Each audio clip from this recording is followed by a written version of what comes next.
Video opens with high energy, mysterious music and quick cuts of redacted documents, old photographs, and news clippings.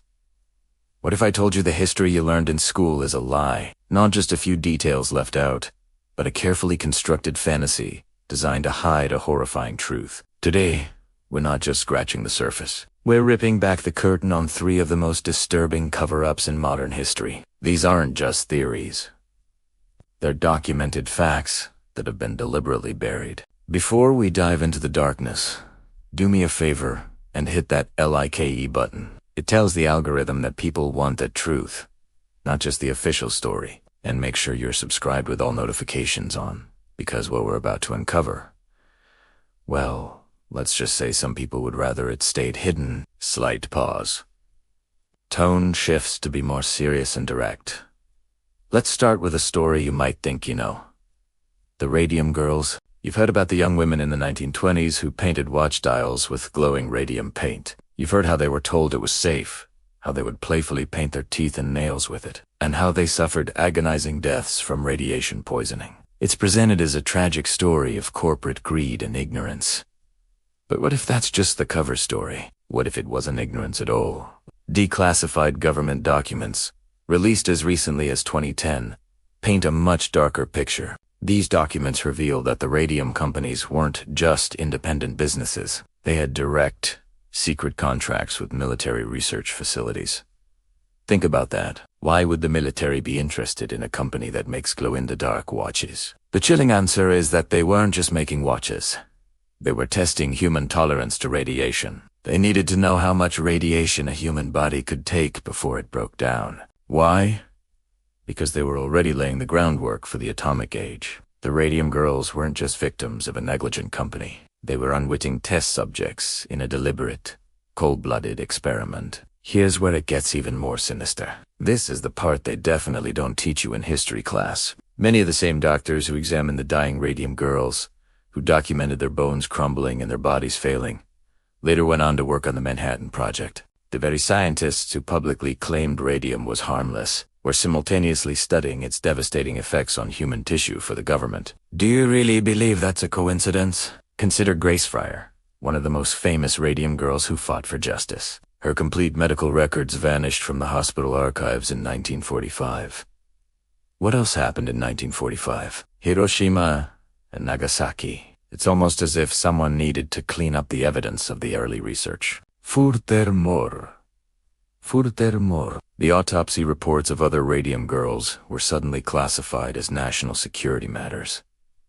Let that sink in. Why would the deaths of factory workers painting watch dials be a threat to national security? Unless, of course, their deaths were part of a secret government program. They weren't just tragic accidents.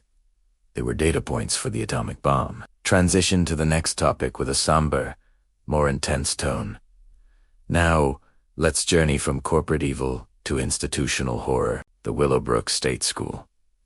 The official story is one of horrific neglect and abuse, a state-run institution for children with developmental disabilities that became a house of nightmares. We've seen the shocking footage from the 1970s of overcrowded, squalid conditions. But again, the official story hides the most calculated evil.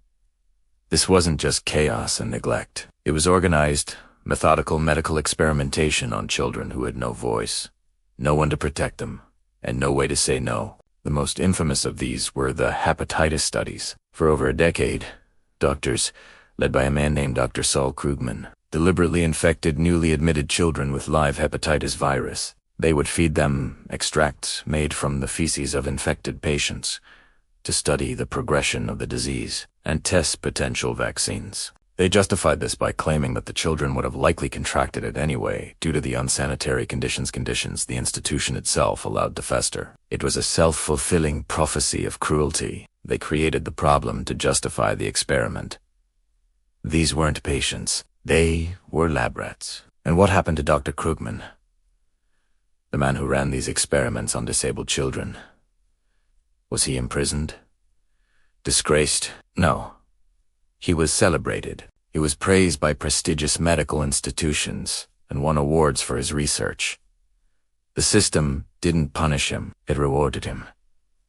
But the horror of Willowbrook, may go even deeper. Let's talk about the bogeyman of Staten Island, Andre Rand, the janitor at Willowbrook, who was convicted of kidnapping. The media portrayed him as a lone monster, a deranged killer acting alone. But investigators at the time found disturbing evidence suggesting a much larger network. They found photographs, fingerprints from multiple adults at burial sites, and professional-grade equipment for disposing of bodies, things that didn't fit the profile of a lone, disorganized predator. Then, in 1988, the investigation was abruptly shut down. Key files were sealed, and the lone killer narrative was pushed. Why? Some researchers believe the network wasn't just a local cult, but was connected to the institution itself. Willowbrook's sprawling campus and network of underground tunnels were the perfect place for secrets. There are credible links suggesting the institution was used for more than just the hepatitis studies. It had connections to now discredited psychological experiments, programs adjacent to the infamous MK Ultra mind control projects, and secret pharmaceutical testing on unwilling subjects. The story of Andre Rand might have been the convenient lid placed on a Pandora's box of institutional evil, protecting powerful people and their horrific secrets. Pause. Let the weight of the information sink in. The tone becomes conclusive and powerful. Do you see the pattern here? The Radium Girls, Willowbrook, Andre Rand. These aren't just isolated tragedies. They're evidence of systematic programs, protected by powerful institutions, covered up by government agencies, and buried under decades of official silence and classified documents. The real forbidden secret isn't that monsters exist. It's that they don't always hide in the shadows. Sometimes they wear lab coats. Sometimes they carry briefcases and have university degrees. Sometimes they're protected by the very systems we're taught to trust. They weren't just rogue individuals.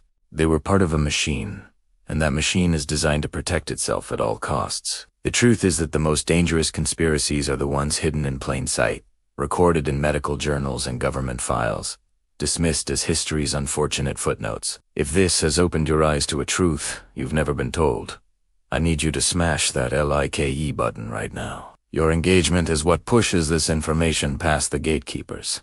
If you want more of these forbidden secrets exposed, make sure you subscribe and click that bell. We're just getting started, and the rabbit hole goes so much deeper. Before you go, comment below with the word truth.